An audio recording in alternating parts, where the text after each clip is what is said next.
Hello dear students, valuation of shares આપણી second method start કરીશું આજે. મેથડનું નામ છે more than one equity shares given. એકથી વધુ ઇક્વિટી શેર આપેલા હોય but face value are same, બંનેની ફેસ વેલ્યુ કેવી હોય? સરખી. હવે આ એકથી વધુ પ્રકારના શેર એટલે A equity share, B equity share, C equity share, એમ ત્રણ અલગ અલગ ટાઈપના શેર આપેલા હોય. એવું નહીં કે ઇક્વિટી શેર અને પ્રેફરન્સ શેર્સ એવું, બરાબર? ઇક્વિટી પ્રેફરન્સ શેર એ તો શેર્સના ટાઈપ્સ છે, પણ અહીંયા ઇક્વિટી શેર્સમાં જ આપણને મોર દેન વન ઇક્વિટી શેર આપેલા હોય. હવે માની લો કે બે ટાઈપના ઇક્વિટી શેર્સ છે, બંનેની ફેસ વેલ્યુ 10 રૂપીસ છે. એક શેરની પ્રાઇસ 10 રૂપીસ પૂરેપૂરી મંગાવી છે અને પૂરેપૂરી ભરપાઈ થઈ ગઈ છે, તો એને કહેવાય ફુલ્લી પેડ ઇક્વિટી શેર. બીજા શેર્સ જે છે એની પ્રાઇસ આપણે 10 રૂપીસ છે પણ 8 રૂપીસ મંગાવ્યા છે અને ભરપાઈ થઈ ગયા છે, 2 રૂપીસ હજી લાસ્ટ એક ઇન્સ્ટોલમેન્ટ હજુ બાકી છે, તો એ શેર્સને કહેવાય આપણે પાર્ટલી પેડ ઇક્વિટી શેર. બરાબર છે. હવે આ બંને પ્રકારના શેર છે, બંનેની વેલ્યુ સેમ છે, 10 રૂપીસ 10 રૂપીસ. હવે આ જ્યારે આપણે શેર્સનું વેલ્યુએશન કરીશું તો એ શેરનું વેલ્યુએશન, બંને એક જ ટાઈપના શેર છે તો બંનેની વેલ્યુ પણ કેવી હોય છે? એક સરખી આવવી જોઈએ. પણ અહીંયા જે છે ચેન્જીસ, ફેરફાર ક્યાં છે? તો કે એક શેર પૂર્ણ ભરપાઈ છે અને એક શેર અપૂર્ણ ભરપાઈ છે, તો ત્યાં તમારે બંનેની વેલ્યુએશન અલગ અલગ રીતે કરવી. જો બંને શેર્સ પૂર્ણ ભરપાઈ હોય તો કોઈ પ્રોબ્લેમ નથી, પણ જો બંને શેર્સમાં એક પૂર્ણ ભરપાઈ અને એક અપૂર્ણ ભરપાઈ હોય તો બંનેની વેલ્યુ અલગ અલગ રીતે ગણતરી કરવી પડે. બરાબર? કન્ડિશન સેમ યાદ રાખજો. અહીંયા ખાસ આ મેથડ છે એ શું છે? More than one equity share and face values are same. બંને પ્રકારના શેરની કિંમત, જે મૂળ કિંમત, જે ફેસ વેલ્યુ છે એ કેવી હોવી જોઈએ? સરખી. ક્લિયર છે? ચલો, તો આ મેથડની અંદર આપણે કઈ રીતે કેલ્ક્યુલેશન કરીશું, પહેલા તો થોડી મેથડ સમજી લઈએ. Calculation are same as first method. જે ફર્સ્ટ મેથડમાં આપણે કેલ્ક્યુલેશન કરી હતી એઝ ઇટ ઇઝ એ જ ગણતરી કરવાની છે, કોઈ ચેન્જીસ નથી. સ્ટેપ 1 2 3 4 5 6 7 8 જેટલા સ્ટેપ થતા હતા એટલા સ્ટેપ જ થશે. બરાબર? અને એ જ સેમ સ્ટેપ પણ કયા સ્ટેપમાં ચેન્જ થાય છે? Step number 6, step number 7 and step number 8. તો સ્ટેપ નંબર 1 શું હતું? Capital employed. જેમાં આપણે કેપિટલ એમ્પ્લોયડની કેલ્ક્યુલેશન કરતા હતા, નેટ એસેટ ગણતા હતા, માઇનસ પ્રેફરન્સ ડિવિડન્ડ કરીએ, સોરી પ્રેફરન્સ શેર કેપિટલ કરીએ એટલે શું મળી જતી હતી? Capital employed. સેકન્ડ સ્ટેપ શું હતું? Expected profit. Expected rate of રિટર્નથી આપણે કેપિટલ એમ્પ્લોયડને મલ્ટીપ્લાઇડ કરીએ એટલે શું મળી જાય? Expected profit. થર્ડ નંબરનો પોઈન્ટ સ્ટેપ શું હતું આપણું? Average profit. એવરેજ પ્રોફિટમાં ધ્યાન રાખવાનું છે સિમ્પલ લેવાની કે વેટેડ લેવાની. ફોર્થ સુપર પ્રોફિટ, બંને પ્રોફિટ વચ્ચેનો ડિફરન્સ. Fifth goodwill. બરાબર છે? પણ આ 5 સ્ટેપ આપણે ક્યારે કરવાના? જો આપણને ક્વેશ્ચનમાં ગુડવિલનું વેલ્યુએશન પણ પૂછેલું હોય તો. એટલે જો ગુડવિલ ડાયરેક્ટ આપી જ દીધી હોય તો આ 5 સ્ટેપમાંથી આપણે only step number 1 and step number 3 જ કરવાનું. બરાબર છે? 2 4 5ની જરૂર રહેતી નથી. Is that clear? Okay. Than point number 6, sorry step number 6 આપણો શું આવે છે? ઇન્ટ્રિન્સિક વેલ્યુ. સ્ટેપ નંબર 7 આવે છે આપણું માર્કેટ વેલ્યુ અને સ્ટેપ નંબર 8 આવે છે આપણું ફેર વેલ્યુ. તો આ 3 સ્ટેપમાં ચેન્જીસ શું થશે? તો ચેન્જીસમાં પણ કોઈ ગણતરીમાં ફેરફાર થતો નથી, પણ સ્ટેપ આપણે આન્સર બે રીતે ગણવાનો છે, એક ફુલ્લી પેડ શેર્સની અલગ અને પાર્ટલી પેડ શેર્સની અલગ. જે વેલ્યુ આવશે આપણી ઇન્ટ્રિન્સિક વેલ્યુ, એ બંને પ્રકારના શેર છે તો આન્સર પણ આપણને કેટલા મળશે? 2. ફુલ્લી પેડનો આન્સર અલગ આવશે, પાર્ટલી પેડનો આન્સર અલગ આવશે. ઓકે, ચલો સ્ટાર્ટ કરીએ. આપણે ક્વેશ્ચન જોઈએ. ક્વેશ્ચન નંબર છે 18. ક્વેશ્ચન નંબર છે અહીંયા 18. ચલો પેલા રકમ જોઈ લઈએ. The balance sheet of Indian citizen limited as on 31 March 2020 as under. ચલો એમાં શેર કેપિટલ જુઓ. અહીંયા ઇક્વિટી શેર છે 10 rupees each fully paid, 2 lakh rupees. Equity share of 10 rupees each 5 rupees paid up 1 lakh. બરાબર છે? 10% પ્રેફરન્સ શેર કેપિટલ. તો જો અહીંયા બે ટાઈપના ઇક્વિટી શેર છે, એક ફુલ્લી પેડ અને બીજા એક પાર્ટલી પેડ છે. બંનેની ફેસ વેલ્યુ કેટલી છે? 10. પ્રેફરન્સ શેર પણ આપેલા છે. રિઝર્વ અને સરપ્લસમાં પ્રોફિટ એન્ડ લોસ એકાઉન્ટ છે. કરંટ લાયબિલિટીમાં નોન કરંટ લાયબિલિટીઝમાં ડિબેન્ચર છે. પ્રોવિઝન્સમાં ડેપ્રિસિએશન ફંડ આપેલું છે ઓન મશીનરી. ઓકે, ટ્રેડ પેએબલમાં ક્રેડિટર્સ બિલ્સ પેએબલ બંને સાથે આપેલા છે. ટેક્સેશન પ્રોવિઝન છે ફોર ધ યર 1920 એટ 50%. આ પણ એક બાબત અગત્યની ખાસ. અગાઉ ફર્સ્ટ મેથડમાં આપણે આવો ક્વેશ્ચન જોયો તો અહીંયાથી આપણને પ્રોફિટ આપેલો હતો, એના આધારે આપણે પ્રોફિટની કેલ્ક્યુલેશન કરી હતી. તો આ બાબત પણ ખાસ ઇમ્પોર્ટન્ટ છે, ધ્યાન આપજો અહીંયા. એસેટ્સમાં છે ફિક્સ એસેટ, ટેન્જિબલ એસેટમાં land building, furniture, machinery, vehicles. Okay, non current investment જેમાં equity shares of GDP limited. GDP લિમિટેડના ઇક્વિટી શેર્સમાં આપણે ઇન્વેસ્ટમેન્ટ કર્યું છે, મતલબ એ નોન ટ્રેડ ઇન્વેસ્ટમેન્ટ છે, બરાબર છે. પીએફ ઇન્વેસ્ટમેન્ટ હોય, ડેપ્રિસિએશન ફંડના ઇન્વેસ્ટમેન્ટ હોય, ડિબેન્ચર ફંડના ઇન્વેસ્ટમેન્ટ હોય, તો એ આપણું ટ્રેડ ઇન્વેસ્ટમેન્ટ કહેવાય. આ તો નોન ટ્રેડ છે. 1000 શેર્સ, નંબર ઓફ શેર્સ આપેલા છે, એની સામે આપણે ટોટલ વેલ્યુ આપી છે 130. ઓકે, ડિબેન્ચર ડિસ્કાઉન્ટ એ તો કરંટ કઈ એસેટ ગણાશે આપણી આ ફિક્ટિટિયસ એસેટ, ધ્યાનમાં લઈશું નહીં. ટ્રેડ રિસીવેબલમાં ડેટર્સ બિલ્સ રિસીવેબલ મિક્સ સાથે આપેલા છે અને કેશ ઓન હેન્ડ આપી છે. Okay, additional goodwill of the company is valued at ₹2,10,000. Direct પહેલાં જ ગુડવિલ આપી દીધી છે, મતલબ આપણા પહેલા 5 સ્ટેપમાંથી સ્ટેપ નંબર 1 ને સ્ટેપ નંબર 3 જ આવશે. 2, 4, 5 3 સ્ટેપ સીધા નીકળે. Book value of land building is 40% less than it market price. Land બિલ્ડિંગની બુક વેલ્યુ માર્કેટ વેલ્યુથી 40% ઓછી છે. Market price of machinery is 10% more to its book value. કોની વેલ્યુ કીધી છે? મશીનરીની માર્કેટ વેલ્યુ છે એ 10% વધુ છે. Okay, number 4, 1 year's depreciation is to be calculated on vehicles at the rate of 10%. એક વર્ષનો વ્હીકલ પર ડેપ્રિસિએશન ગણવાનો હજુ બાકી રહી ગયો છે. એનો રેટ પણ આપી દીધો આપણને કે આટલા રેટથી બાકી છે, નો પ્રોબ્લેમ, ગણી દઈશું. અને ઇક્વિટી શેર્સ ઓફ જીડીપી લિમિટેડની માર્કેટ પ્રાઇસ છે 500, તો અહીંયાથી આપણને એના માર્કેટ વેલ્યુ મળશે આ ઇન્વેસ્ટમેન્ટની. સિન્સ લાસ્ટ 3 year, છેલ્લા 3 વર્ષથી profit after deducting income tax at 50% increased by 30,000 to the previous year. છેલ્લા 3 વર્ષથી દર વર્ષે 50% ટેક્સ બાદ કર્યા પછીનો પ્રોફિટ પાછલા વર્ષથી 30,000 રૂપિયા વધે છે. Okay, company doing the same business and paying 30% dividend, the market price of its equity share is double to the paid up amount.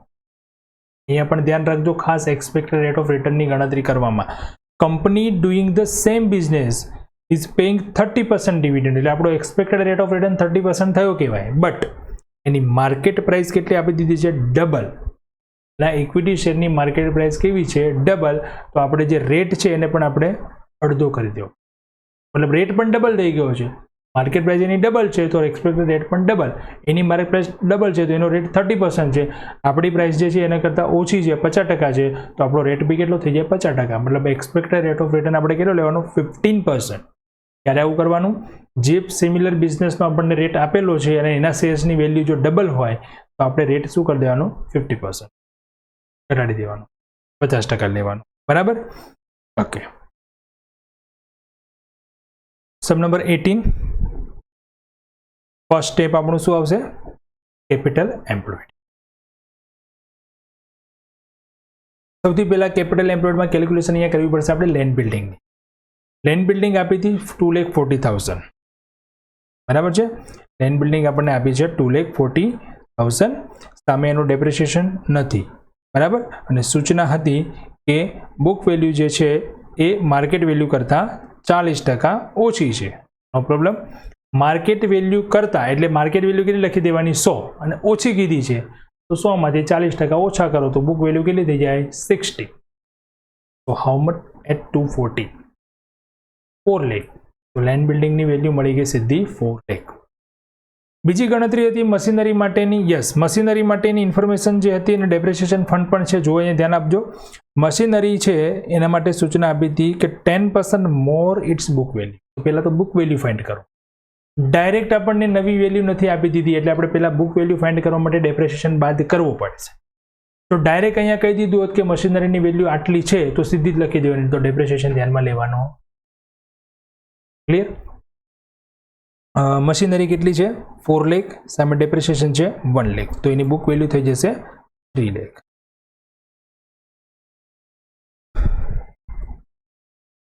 Okay, ચલો હવે કમ્પેરિઝન કરીએ. +10% 30,000,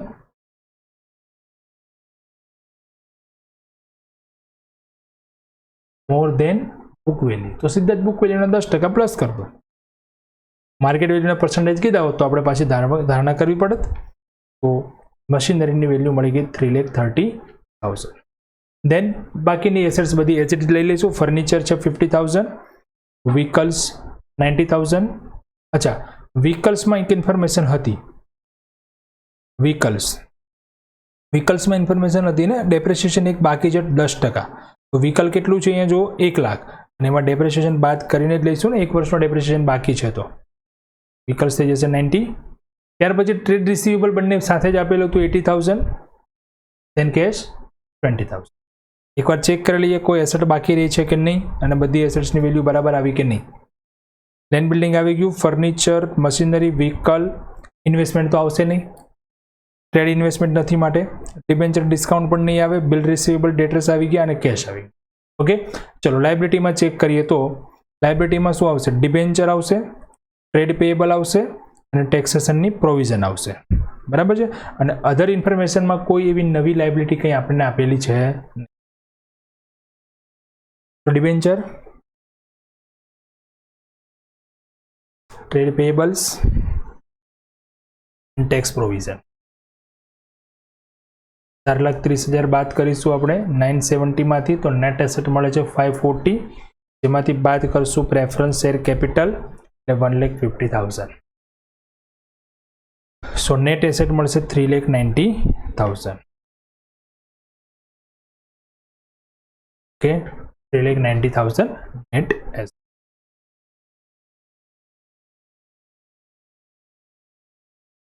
સ્ટેપ નંબર 2 આવશે અહીંયા આપણું એવરેજ પ્રોફિટ. હવે જો એવરેજ પ્રોફિટ કઈ રીતે ગણશું? Average profit year profit weighted average. Yes, અહીંયા મેં ડાયરેક્ટ વેટેડ કેમ લખી દીધું? સૂચના હતી આપણને કે દર વર્ષે પ્રોફિટ કેવો છે? 30,000થી વધે છે. દર વર્ષે પ્રોફિટ 30,000થી વધે છે, મતલબ પ્રોફિટ ઇન્ક્રીઝ છે, તો વેટેડ એવરેજ લેવી પડે. ઓકે, કયા કયા 3 વર્ષ? તો 17, 18, 18, 19 અને 19, 20. આપણું વર્ષ જે છે, આપણું બેલેન્સ શીટમાં જે આપણને વર્ષ આપેલું છે એ 19, 20 છે. બરાબર છે, 31 માર્ચ 20.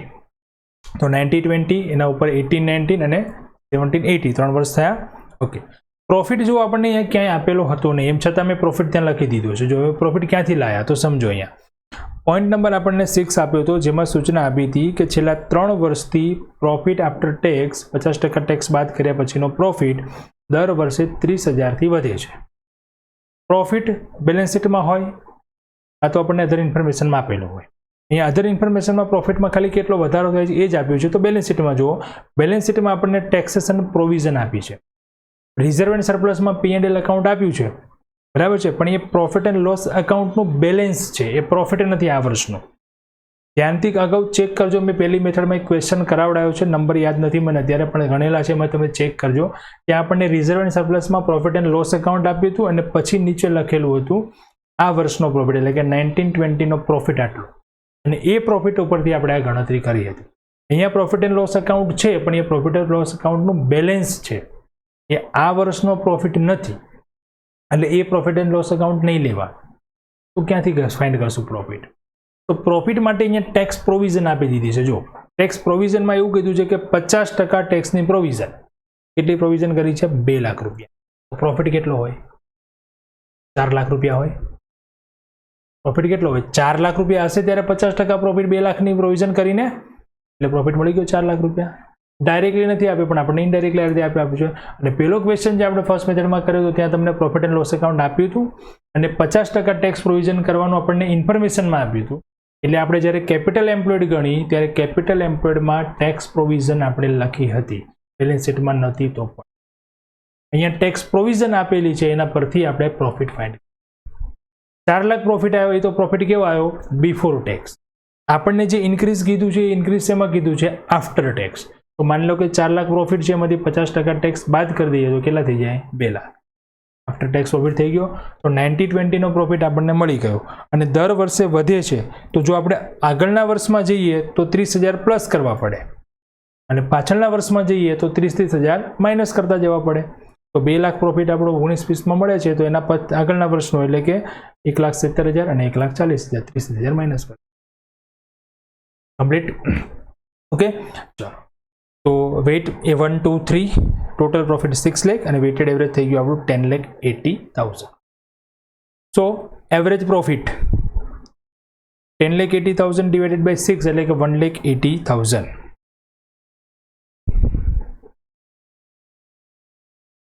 પ્રોફિટ આફ્ટર ટેક્સ મળ્યો 180। હવે માઇનસ કરશું એમાંથી પ્રેફરન્સ ડિવિડન્ડ 15,000 तो एवरेज प्रॉफिट 165। ध्यान रखो फरी वखत अहींया रिपीट करूँ छूँ, अहींया आपणे जे प्रॉफिट गणीए छीए एवरेज प्रॉफिट ए गुडविल माटे गणता नथी। गुडविल माटे गणता होईए तो पहलो चेन्जीस थाय टेक्स, बीजो चेन्जीस थाय interest on non trade investment अने त्रीजू बाद थाय एमांथी प्रेफरन्स डिविडन्ड। अहींया टेक्स तो ऑलरेडी बाद करेलो ज छे एटले आपणे इन्वेस्टमेंटनुं इंटरेस्ट बाद करता नथी कारण के अपने गुडविलનું વેલ્યુએશન કરવાનું નથી, ડાયરેક્ટ જ આપણે ખાલી શેર વેલ્યુએશન કરીએ। ચલો દેન નેક્સ્ટ પોઈન્ટ આવશે આપણો ઇન્ટ્રિન્સિક વેલ્યુ। આ પોઈન્ટમાં અહીંયા આપણું ચેન્જીસ આવશે, નવી મેથડ છે સો અહીંયા ધ્યાન આપજો ખાસ। Net asset divided by number of equity share. ચલો પહેલા નેટ એસેટ ગણીએ તો કેપિટલ એમ્પ્લોયડ કેટલી આવી હતી 390, ગુડવિલ આપેલી છે 2,10,000, नॉन ट्रेड इन्वेस्टमेंट कितना लख्या 5 लाख। चलो समझो अहींया नॉन ट्रेड इन्वेस्टमेंट चलो गुडविल आपी थी 210 बराबर है। कैपिटल एम्प्लॉयड आपणे गणी इन्वेस्टमेंट अहींया छे जो नॉन ट्रेड इन्वेस्टमेंट 130 है पण मैं केटला लख्या त्या 5 लाख शा माटे तो अहींया जो नीचे वेल्यू आपी थी मार्केट प्राइस ऑफ इक्विटी शेर ऑफ जीडीपी लिमिटेड 500 रुपीस अने नंबर ऑफ शेर्स केटला हता 1000 अने आपणे हमेशा कई वेल्यू लेवाय मार्केट वेल्यू। तो 1000 इंटू 500 एटले केटली वेल्यू थई जशे शेर्सनी 5 लाख। तो नॉन ट्रेड इन्वेस्टमेंट थई जशे आपणा 5 लाख। कॉल्स 1 लाख। हवे कॉल्स पाछा क्यांथी आया तो आपणा जे इक्विटी शेर्स हता इक्विटी शेर्समां जो एक शेर तो फुल्ली पेड हता, बीजा शेर्स जे छे ए पार्टली पेड। 10 रुपयानो शेर छे 5 रुपया ज भरपाई छे तो नंबर ऑफ शेर करीए तो आपणे 1 लाख भाग्या 5 एटले 20,000 शेर्स आवे। 20,000 शेर्स इंटू 5 रुपीज इंस्टॉलमेंट हजू बाकी बाकी हफ्तो कहवाय तो ये 5 रुपीज बाकी एटले आपणे अहींया प्लस करीए तो ये 1 लाख रुपीज बराबर है। तो टोटल 12 लाख रुपीज अपनी नेट एसेट थई गई। डन। नंबर ऑफ इक्विटी शेर केटला तो हवे अहींया नंबर ऑफ इक्विटी शेर केटला तो एना माटे फरी पाछो रकम जोईशुं आपणे। इक्विटी शेर ऑफ 10 ईच केटला छे 2 लाख केवा छे फुल्ली पेड। अहींया 1 लाख छे એટલે टोटल 3 लाख रुपयानी केपिटल छे અને 1 लाख रुपयानो हप्तो बाकी छे અને આપણે જ્યારે ઇન્ટ્રિન્સિક વેલ્યુ ગણીએ તો પહેલા તો એવું માનીને ગણીશું કે બધા જ શેર પૂર્ણ ભરપાઈ છે। ટોટલ શેર કેવા છે ફુલ્લી પેડ એટલે જ આપણે કેપિટલ એમ્પ્લોયડમાં કોલ ઇન એરિયર્સ પણ પ્લસ કરી દીધા। તો 2 લાખ પ્લસ 2 લાખ 4 लाख થશે कैपिटल डिवाइडेड बाय केटला करशो 10 એટલે नंबर ऑफ शेर મળશે આપણને 40,000। Is that clear? समझो खास पूर्ण भरपाई शेर ने पण આપણે શું માની લેવાનું सॉरी अपूर्ण भरपाई शेर ने पण पूर्ण भरपाई मानी અને પછી આપણે टोटल नंबर ऑफ शेर्स લખવાના। ओके चलो तो इंट्रिन्सिक वेल्यू આપણને મળશે અહીંયા 40,000 પ્રમાણે ગણશું તો 30। હવે આ 30 રૂપીઝને બે પાર્ટમાં ડિવાઈડ કરીશું એટલે કે ફુલ્લી પેડના કેટલા અને પાર્ટલી પેડના કેટલા। એઝ પહેલાં આપણે શું માન્યું કે બધા જ શેર ફુલ્લી પેડ છે એ પ્રમાણે માનીને કેલ્ક્યુલેશન કરી લીધી। હવે अलग आंसर બંનેનો લખશું તો ફુલ્લી પેડ શેર્સની વેલ્યુ કેટલી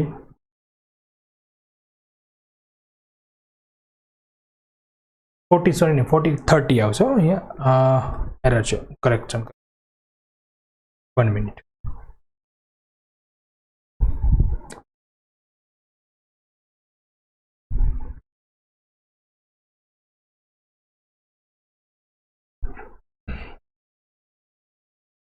આવશે। ओके, फुल्ली पेडना 30 અને પાર્ટલી પેડના 30 માઇનસ 5 એટલે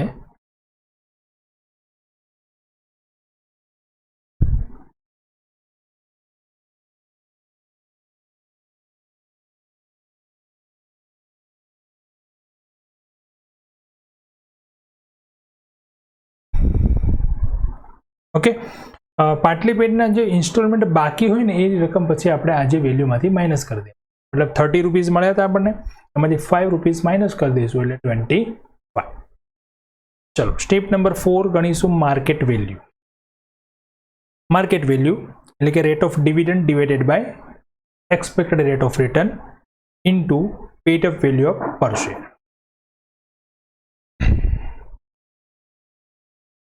Rate of dividend is equal to net profit divided by equity share capital.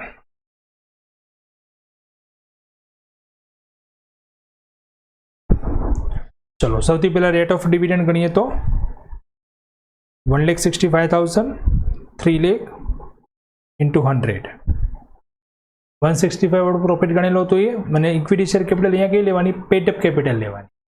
અહીંયા ટોટલ શેર લેવાના નહીં, અહીંયા પેડ અપ કેપિટલ 2 લાખ અને 1 લાખ હતા ને, એ 3 લાખ ટોટલ લેવાની એટલે 100 55%.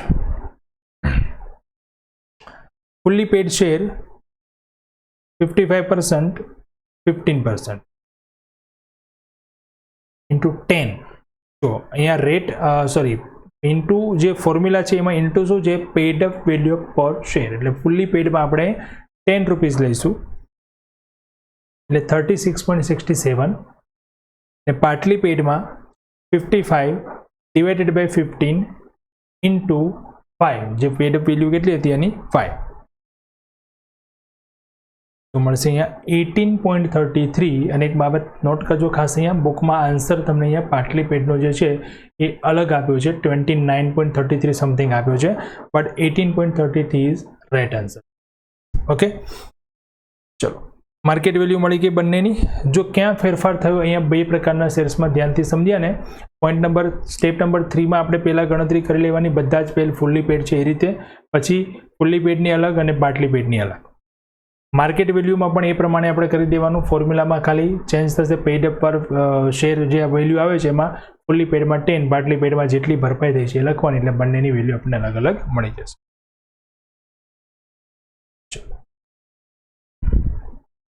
fully paid shares 30 plus 36.67 હતા એટલે 33.34 અને પાટલી પેડમાં જે વેલ્યુ આવી છે 25 plus 18.33 એટલે એની વેલ્યુ મળી જશે 21.67. ક્લિયર? તો આ પ્રમાણે આપણો સેકન્ડ મેથડનો ફર્સ્ટ ક્વેશ્ચન થયો. ઓકે, પોઈન્ટ નંબર 6, 7 એટલે કે આપણું જે ઇન્ટ્રિન્સિક વેલ્યુ અને માર્કેટ વેલ્યુમાં થોડી ગણતરીમાં ફેરફાર થાય છે એ ત્યાંથી સમજ. ओके चलो नाउ क्वेश्चन नंबर જોઈએ 26. तो 26 में જોઈએ तो ત્રણ ટાઈપના ઇક્વિટી શેર્સ છે.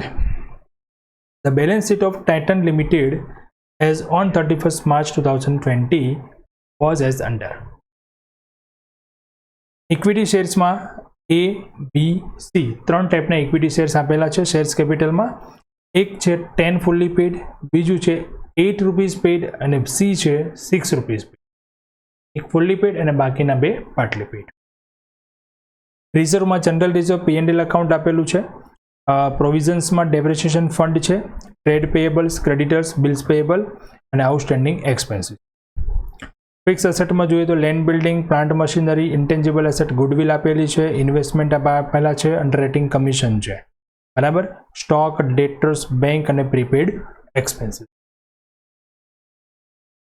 Find the value of companies each type of equity shares by net asset method and yield method, taking into account the following. जो net asset method એટલે આપણી intrinsic value, yield method એટલે આપણી market value, બરાબર. goodwill 75,000 goodwill already આપેલી છે. debtors are considered goods except for 20,000. debtors are considered good except for 20,000. 20,000 સિવાયના દેવાદારો good મતલબ સારા છે. मतलब 20,000 रुपया bad debts. Normal expected return on capital employed is 10%. 10% expected rate of return है. The net profit of the company for the last 3 year as follow. 3 વર્ષનો પ્રોફિટ આપી દીધો છે. Of which 20% was transferred to general reserve every year. દર વર્ષે 20% રકમ ક્યાં લઈ જવાની છે? General reserve. Plant and machinery has been valued 1,60,000. નવી વેલ્યુ આપી દીધી. Market value of investment 55,000. બરાબર છે.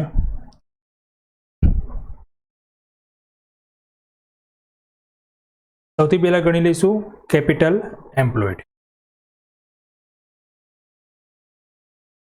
મશીનરીની ડાયરેક્ટ નવી જ વેલ્યુ આપી દીધી છે 1,60,000. અહીંયા એ પણ ક્લિયર રાખજો, ખાસ ડેપ્રિસિએશનના પોઈન્ટમાં ભૂલ ના થાય. જો અહીંયા મશીનરી આપી હતી આપણને 180, અહીંયાનો ડેપ્રિસિએશન પણ આપેલો છે, પણ અહીંયા સીધી જ આપણને નવી વેલ્યુ આપી દીધી છે મશીનરીની ડાયરેક્ટ 160, તો સીધા જ આપણે 160 જ લઈ લઈશું. બરાબર છે. એમાં ડેપ્રિસિએશન કોઈ વસ્તુ ધ્યાનમાં લેવાની જરૂર નથી. ત્યાર પછી ડેટર્સમાંથી 20,000 રૂપિયા બાદ કરી દઈશું, 160 લઈશું.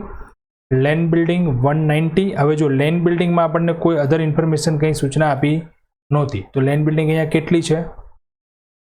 2,05,000 અને અહીંયા છે 10,000. તો 10,000 ડેપ્રિસિએશન માઇનસ કરવું પડશે, કેમ કે લેન્ડ બિલ્ડિંગમાં આપણને કોઈ અહીંયા અધર ઇન્ફોર્મેશન નથી. તો એઝ પર બુક વેલ્યુ, અને બુક વેલ્યુ લઈએ ત્યારે ડેપ્રિસિએશન બાદ કરવું પડે. Okay. Stock 2,40,000. Cash 10,000. Prepaid expense પણ આવશે 20,000. બધું જ બાદ કર્યા પછી, સોરી, બધાનું ટોટલ કર્યા પછી એમાંથી લાયબિલિટી બાદ કરશું. Creditors, bills payable, outstanding expense. બરાબર છે. લાયબિલિટી પણ ચેક કરી લઈએ એકવાર રકમમાં.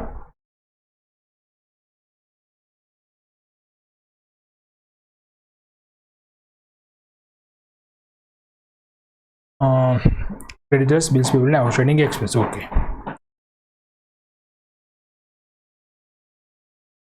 ₹1,00,000 તો માઇનસ કરશું તો નેટ એસેટ મળશે આપણને 6,80,000 માઇનસ પ્રેફરન્સ શેર કેપિટલ નથી આપેલી આમાં, ઓનલી ઇક્વિટી શેર્સ છે 3 ટાઈપના. બાદ કરી દઈશું તો મળશે નેટ એસેટ અથવા તો કેપિટલ એમ્પ્લોયડ આપણને 6,80,000. Average profit year and profit. અહીંયા જે પ્રોફિટ છે ને એ આપણને 1,06,25 પછી 96,25 બાદ શું છે અહીંયા ઘટે છે પ્રોફિટ. 95 પાછો પ્રોફિટ વધે છે. હવે 95 કઈ રીતે આવ્યા અહીંયા? તો જુઓ, 1920માં આપણને એક સૂચના હતી અહીંયા આ વર્ષમાં 1,15,625 જે છે એમાંથી આપણે જે બેડ ડેપ્સ 20,000 જે આપણે શું કરવું પડશે? ડેટર્સમાં અહીંયા કીધું આપણને કે આ પ્રમાણેના ડેટર્સ છે, અને ધ નેટ પ્રોફિટ આપણને લાસ્ટ 3 યર્સનો આપી દીધો છે અહીંયા, અને એમાંથી આપણે શું કરવાનું છે? રકમ ટ્રાન્સફર કરવાની છે જનરલ રિઝર્વમાં. મતલબ પ્રોફિટનું એડજસ્ટમેન્ટ અહીંયા આપણે કરવાનું છે. તો ડેટર્સમાં બેડ ડેપ્સ છે અહીંયા તો ગણવી પડે. બેડ ડેપ્સ રિઝર્વ હોય તો ના ગણવી પડે, પણ બેડ ડેપ્સ કીધી છે તો આપણે અહીંયા પ્રોફિટમાંથી એ રકમ છેલ્લા વર્ષના પ્રોફિટમાંથી અહીંયા માઇનસ કરવી પડશે. ઓકે. ટોટલ પ્રોફિટ થઈ જાય છે 2,86,875 અને એવરેજ મળશે 95,625. ઓકે. માઇનસ 20% રિઝર્વમાં લઈ જવાના હતા તો એને 20% કરી દઈશું, 19,125. જો અહીંયા કોઈ પ્રકારના ઇન્વેસ્ટમેન્ટ નથી, કોઈ પ્રકારનું પ્રેફરન્સ શેર્સ નથી, તો સીધી જ આપણે રિઝર્વ બાદ કરી દઈશું, એટલે 76,500 આવશે. બરાબર છે.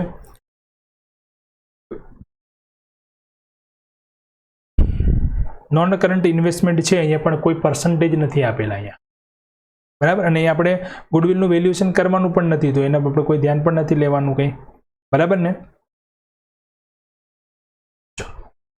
નેક્સ્ટ પોઈન્ટ આવશે આપણી intrinsic value. Net asset divided by number of equity share. ચાલો પહેલા ગણી લઈએ નેટ એસેટ. તો કેપિટલ એમ્પ્લોયડ આવી હતી 6,80,000. ગુડવિલ આપી હતી 75,000. નોન ટ્રેડ ઇન્વેસ્ટમેન્ટ આપેલા છે 55,000. જો અહીંયા સૂચનામાં જોઈ લઈએ, અહીંયા હતા કેટલા 60, પણ અહીંયા આપણને એની માર્કેટ વેલ્યુ આપે છે 55,000. ઓકે, તો 55,000 લઈશું. એક્સપેક્ટેડ રેટ આપેલો હતો 10%. ઓકે, ઠીક છે. તો ઇન્વેસ્ટમેન્ટ પ્લે લઈ લીધા. ધેન પ્લસ કરશું choline arrears. Yes, choline arrears અહીંયા અગત્યના 90,000 કઈ રીતે આવ્યા ચલો જોઈએ. એ ફુલ્લી પેડ હતા, શેર્સ અહીંયા આપેલા છે. જો 15,000 અહીંયા કેટલા બાકી છે 2, તો 30,000 થયા.